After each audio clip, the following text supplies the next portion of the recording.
जय हिंद दोस्तों, वंदे मातरम। दोस्तों, हमारा इतिहास गवाह है जब जब किसी भी भ्रष्टाचारी के ऊपर कार्रवाई होती है या फिर किसी घोटालेबाज नेता को उठाकर जेल में डालने की कवायतें शुरू होती हैं, तब तक एक ऐसी जमात आकर के खड़ी हो जाती है जिन्हें उन भ्रष्टाचारियों के मौलिक अधिकारों की चिंता होने लगती है। उनके खिलाफ में हो रहे एक्शन से उनके पेट में दर्द होने लगता है। कुल मिलाकर के भ्रष्टाचार को बचाने के लिए एक पूरा सिस्टम बहुत ही सिस्टमैटिक तरीके से काम करने लगता है। उन भ्रष्टाचारियों के पक्ष में खड़े हो जाते हैं, लेकिन जिन लोगों का उन्होंने दमन किया है, जिन लोगों के पैसों को उड़ा करके उनके सपनों को रौंदा है, उनके बारे में बात नहीं की जाती। जी हां, एक बार फिर से वरिष्ठतम वकील कपिल सिब्बल बुरी तरीके से तिलमिलाए हुए हैं। और इस बार उनकी तिलमिलाहट इसलिए भी है क्योंकि उनकी वो क्लाइंट ममता बनर्जी के खिलाफ में इन्फोर्समेंट डायरेक्टोरेट की टीम का चला कानूनी हंटर उन्हें रास नहीं आ रहा है।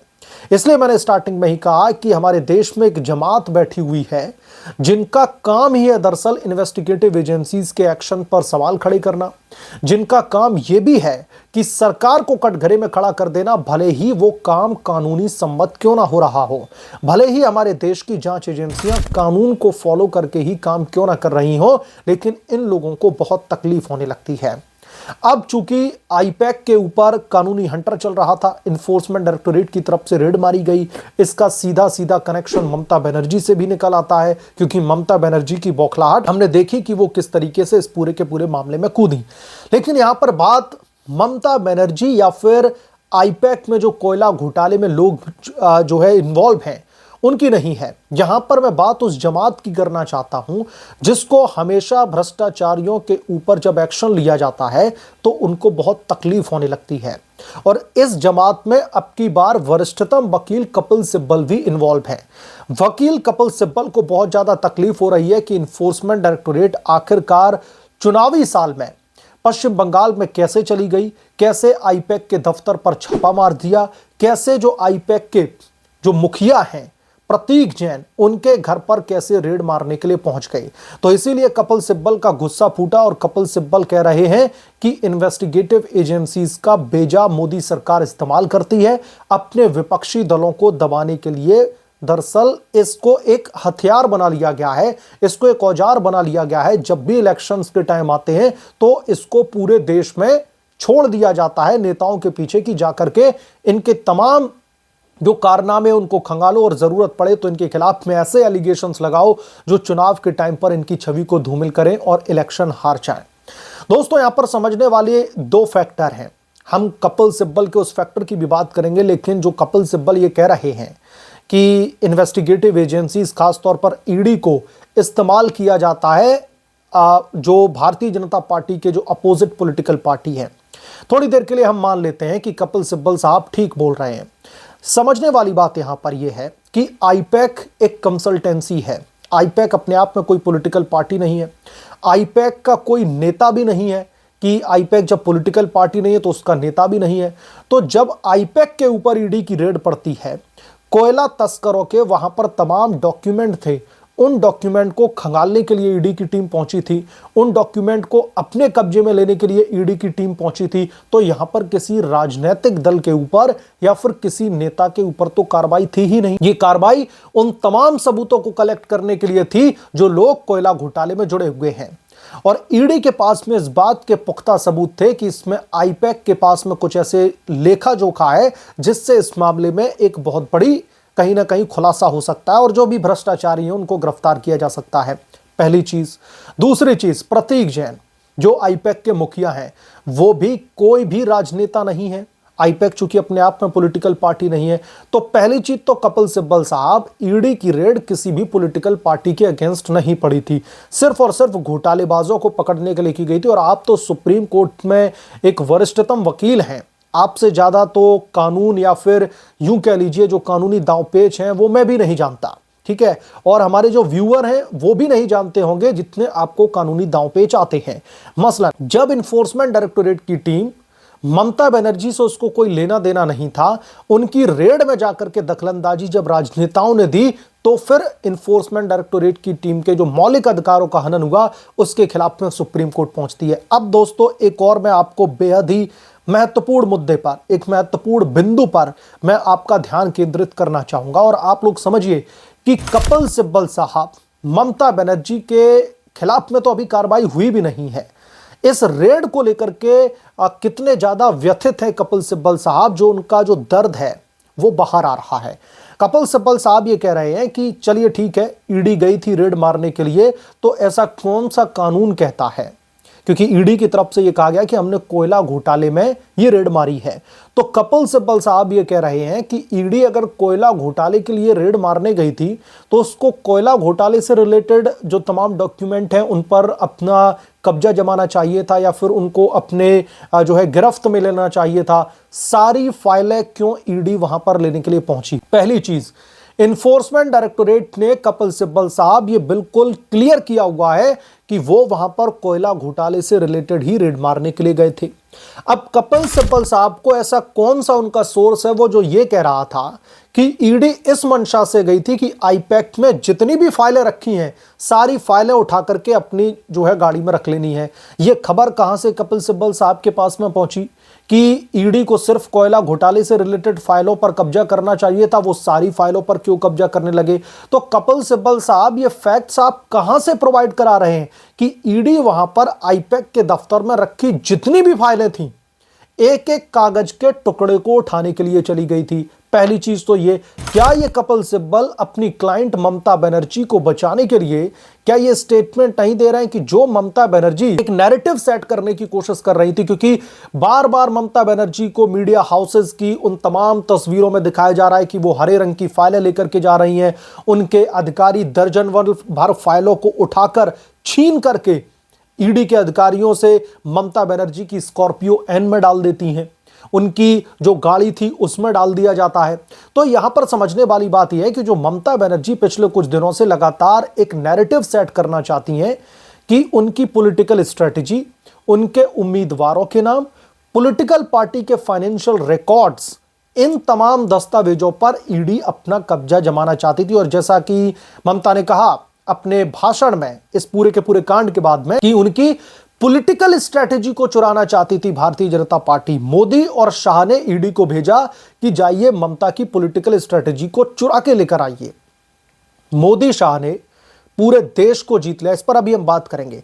तो क्या कपिल सिब्बल ममता बनर्जी के उस नैरेटिव को कंटिन्यू करना चाहते हैं कि ईडी की टीम वहां पर कोयला तस्करी से रिलेटेड फाइलों के अलावा जो है दूसरे फाइलों पर भी हाथ मार रही थी? क्योंकि ये ममता का नैरेटिव और इसको लगता है कपिल सिब्बल साहब कंटिन्यू करना चाहते हैं। और ममता बनर्जी के जो भी उनकी तरफ से उनके बयान दिए गए, मैं दोस्तों उसको पॉलिटिकल नैरेटिव इसलिए बोल रहा हूं, मैं अभी इस मुद्दे पर बात कर लेता हूं, उसके बाद हम इस वीडियो में आगे बढ़ेंगे दूसरे तमाम बिंदुओं पर। कि ममता दीदी कह रही हैं और अब तो कपिल सिब्बल साहब भी कह रहे हैं कि सारी फाइलों पर हाथ क्यों मारा, और ममता कह रही हैं कि उनकी राजनीतिक स्ट्रेटजी को मोदी और शाह चुराना चाहते थे। ममता दीदी, मैं आपको बताना चाहता हूं, प्रधानमंत्री नरेंद्र मोदी और केंद्रीय गृह मंत्री अमित शाह ये ऐसी जोड़ी है जिन्होंने कश्मीर से लेकर के कन्याकुमारी तक बड़ी बड़ी जीत दर्ज की है। मोदी से बड़ा आपकी पॉलिटिकल पार्टी में या फिर अमित शाह से बड़ा आपकी पॉलिटिकल पार्टी में कोई राजनीतिक चाणक्य हो नहीं सकता। अमित शाह ने हर एक वो स्टेट में और मोदी ने हर एक वो स्टेट में भारतीय जनता पार्टी को जीत दिलाई है जहां पर बिल्कुल ही हाशिए पर रही होगी भारतीय जनता पार्टी। और ममता दीदी, आपके स्टेट में भी जो 0 से 72 सीट्स तक का सफर जो भारतीय जनता पार्टी ने तय किया है और बहुत कम समय अंतराल में, ये उनकी अपनी स्ट्रेटजी की वजह से हुआ है। तो आप एक ऐसे राजनीतिक चाणक्य को ये बोल रही हैं कि वो आपकी जो है रणनीति, आपकी पॉलिटिकल स्ट्रेटजी को चुराने के लिए ईडी को भेजेगा, तो मुझे लगता है कि इससे ज्यादा हास्यास्पद कुछ हो नहीं सकता। आपने अमित शाह को घेरा, मोदी को घेरा, ईडी को घेरा, लेकिन उनको घेरने के लिए जो आपने स्टेटमेंट दिए हैं वो पूरी तरीके से हास्यास्पद और बेबुनियाद हैं। और उन्हीं बेबुनियाद बिंदुओं पर कपिल सिब्बल साहब बोल रहे हैं। अब मैं एक और महत्वपूर्ण बिंदु पर आपका ध्यान केंद्रित करना चाहता हूं जो कपिल सिब्बल साहब कह रहे हैं। कपिल सिब्बल साहब ये कह रहे हैं कि जब भी किसी स्टेट में इलेक्शन आता है, इन्वेस्टिगेटिव एजेंसीज को उन राज्यों के नेताओं के ऊपर छोड़ दिया जाता है। पूरे साल या फिर जब तक उस स्टेट में इलेक्शन नहीं होंगे तब तक इन्फोर्समेंट डायरेक्टोरेट की टीम चुपचाप बैठी रहेगी, तब तक इनकी तरफ से कोई भी कार्रवाई नहीं की जाएगी। लेकिन जब भी किसी भी राज्य में चुनाव होते हैं तो उस राज्य में चुनाव के समय ही मोदी की ईडी और अमित शाह की ईडी पहुंच जाती है वहां के नेताओं को परेशान करने के लिए। यानी कि इन्होंने कह दिया कि मोदी शाह ने ईडी को एक औजार बना रखा है अपने विपक्षी नेताओं के खिलाफ में। पहली चीज, कपिल सिब्बल साहब, जैसा कि आपने कहा कि जब भी किसी स्टेट में जो है चुनाव होते हैं तो वहां पर ईडी को क्यों छोड़ा जाता है। कोयला घोटाला कोई आज का मामला नहीं है। ये कोयला घोटाला तकरीबन 7 से 8 सालों से लगातार इसकी इन्वेस्टिगेशन चल रही है और इस कोयला घोटाले में ऐसे कितने ही चुनाव निकल गए होंगे, लोकल बॉडी इलेक्शंस की भी मैं बात कर रहा हूं, पता नहीं कितने इलेक्शंस निकल गए होंगे। और इस मामले में ममता बनर्जी के भतीजे अभिषेक बनर्जी के ऊपर भी जांच चल रही है, आपको यह अच्छी तरीके से पता होगा। और जब अभिषेक बनर्जी के ऊपर कोई जांच आज की नहीं चल रही है, ऐसा नहीं है कि ईडी ने आज रेड मारी उसके शाम को अभिषेक बनर्जी के खिलाफ में यह मामला दर्ज किया गया हो, ऐसा बिल्कुल भी नहीं है। अभिषेक बनर्जी के खिलाफ में यह मामला कई सालों पहले दर्ज किया जा चुका है। अभिषेक बनर्जी के खिलाफ में कई सालों से इस मामले पर जांच चल रही है। तो सिब्बल साहब, आपका जो ये पॉइंट है ना, जो आप कह रहे हैं कि जैसे ही चुनाव आते हैं ईडी को छोड़ दिया जाता है, ईडी जाकर के उन लोगों को परेशान करने लगती है जो भारतीय जनता पार्टी के विरोध में बैठे हुए हैं, ये कपिल सिब्बल बहुत ज्यादा व्यथित होकर के निशाना साध रहे हैं भारतीय जनता पार्टी पर। और यहां पर जब कपिल सिब्बल साहब बोल रहे थे तो सिर्फ वकील की हैसियत से नहीं, राज्यसभा सांसद की हैसियत से बोल रहे थे, क्योंकि उन्हें यह लग रहा है कि उनकी मुवक्किल जो ममता बनर्जी है, जिनके लिए एसआईआर के केसेस जो है लंबे समय तक लड़े हैं कपिल सिब्बल ने, और जितने भी विपक्षी नेता उनके केसेस भी लड़ते आए हैं कपिल सिब्बल, तो मैं उनकी जानकारी के लिए आपको बता दूं कि इस मामले में लंबे समय से जांच चल रही है और जो लोग भी जांच के दायरे में हैं उनसे इंटरोगेशन भी की गई है और कुछ लोगों के ऊपर तो गिरफ्तारी की तलवार भी लटक रही है। उसमें एक नाम अभिषेक बनर्जी का भी है। अब चूंकि यहां पर कपिल सिब्बल क्या ये हिम्मत जुटा पाएंगे कहने की कि जब ईडी की रेड, अगर मैं थोड़ी देर के लिए मान लेता अगर टीएमसी की किसी बड़े नेता के ऊपर ईडी की रेड पड़ती, या फिर थोड़ी देर के लिए मान लीजिए कि अभिषेक बनर्जी के ऊपर ईडी की रेड पड़ती, ममता बनर्जी तब मुख्यमंत्री आवास छोड़ करके भागी भागी जाती तो समझ में आता। एक नॉन पॉलिटिकल संस्था के ऊपर ईडी की रेड पड़ती है, एक नॉन पॉलिटिकल शख्सियत यानी कि प्रतीक जैन के घर पर रेड पड़ती है। आपके दस्तावेज, ममता दीदी ऐसे कौन से दस्तावेज थे जो आईपैक दफ्तर के अलावा प्रतीक जैन के घर पर भी रखे हुए थे, जो आपको पहले प्रतीक जैन के घर पर जाकर के उन फाइलों को अपने कब्जे में लेना पड़ा और फिर आपको पता चला कि अरे ऑफिस में भी रेड पड़ रही है, तो आप वहां पर भी भागी भागी गई और उन तमाम फाइलों को लेकर के निकल गई। दोस्तों, बचपन में मैंने एक कहानी सुनी थी कि एक तोता होता है जिसकी जान किसी जो है पेड़ पर बैठे एक दूसरे जानवर में छिपी रहती है, यानी कि उसकी अगर गर्दन मरोड़ दी गई तो फिर उस तोते की भी प्राण निकल जाएंगे। ऐसी ही कुछ मैंने कहानी सुनी थी, आप लोग जो है कमेंट करके बताइएगा अगर आप लोगों ने भी ऐसा कुछ सुना हो। तो यहां पर ऐसा लग रहा है कि ममता बनर्जी की जान आईपैक नामक तोते में फंसी हुई थी।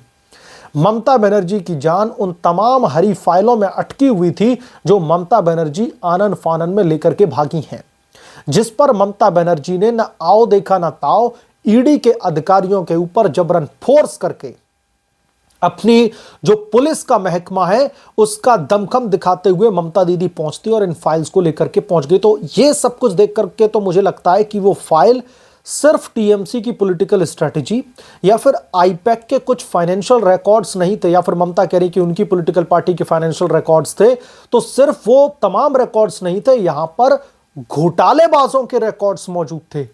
उन घोटालेबाजों के दस्तावेजों पर कब्जा करने के लिए या फिर यूं कहें कि ईडी से बचाने के लिए गए हैं। अब कपिल सिब्बल साहब कानून के बहुत धनी हैं, कानून की इनको बहुत ज्यादा नॉलेज है, तभी तो इतने बड़े बड़े केसेस लड़ते हैं।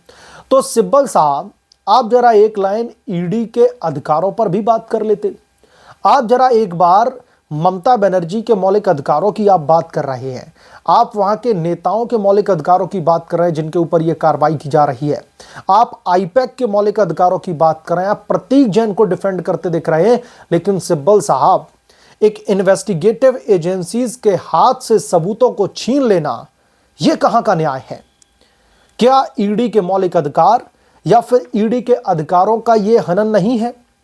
और इसीलिए एक खास अनुच्छेद के तहत, उसी में जो ईडी की जो तमाम ताकतें निहित हैं, उसी के तहत ममता के खिलाफ में इन्फोर्समेंट डायरेक्टोरेट की स्पेशल टीम ने यह दरअसल जो याचिका दाखिल की है और उसके अगेंस्ट में ममता दीदी ने कैविएट याचिका दाखिल की है, ये उसी के अगेंस्ट में तो किया गया था। तो सिब्बल साहब, ममता बनर्जी के ऊपर तो अभी कार्रवाई भी नहीं हुई, अभी आईपैक संस्था के ऊपर रेड पड़ी थी और आपकी ये छटपटाहट, आपकी ये परेशानी बहुत कुछ बयां कर रही है। जैसा कि मैंने वीडियो के स्टार्टिंग में कहा कि दोस्तों, हमारे देश में एक जमात बैठी हुई है। जब आप किसी घोटालेबाज नेता के ऊपर कार्रवाई कीजिए, किसी घोटालेबाज संस्था के ऊपर कार्रवाई कीजिए, किसी के ऊपर एनएसए लगा करके उसको जेल में ठूंस दीजिए, किसी के ऊपर जो आतंकवादी गतिविधियों में मौजूद हो उसके खिलाफ में जो है कार्रवाई कीजिए। यहां पर मैं बड़े बड़े आतंकियों की तक बात कर रहा हूं जो पार्लियामेंट अटैक में शामिल थे। और इतना ही नहीं, जो लोग इस देश में बैठ करके दंगा भड़काते हैं, जब उनके खिलाफ में कार्रवाई की बात हो तो यकीनन तौर पर एक ऐसी जमात हमारे देश में बैठी है जिनको बहुत ज्यादा तकलीफ होती है। ये जानते हुए उसके बावजूद भी कि इन लोगों की कृत्य की वजह से आम लोगों के ऊपर क्या बीती है, जनता के ऊपर क्या बीती है, उनके मौलिक अधिकारों की कोई बात नहीं करता दिखता। लेकिन ये जो जमात है, ये इस देश के लिए बहुत बड़ा खतरा है, जो हमेशा घोटालेबाजों को डिफेंड करे, घोटालेबाजों को बचाने की कोशिश करे। ये देश के लिए बहुत बड़ा खतरा है। बहरहाल, आप क्या सोचते हैं इसके बारे में, आपकी क्या राय है, हमें कमेंट करके जरूर बताएं। जल्द मिलूंगा किस दूसरे बड़े अपडेट के साथ में, तब तक के लिए धन्यवाद। अगर आप लोग चैनल पर नए हैं तो प्लीज चैनल को सब्सक्राइब करें, साइड बने बेल आइकन को जरूर प्रेस करें ताकि जब भी मैं कोई बड़ी खबर लेकर आऊं तो इसकी नोटिफिकेशन सबसे पहले आपको मिले।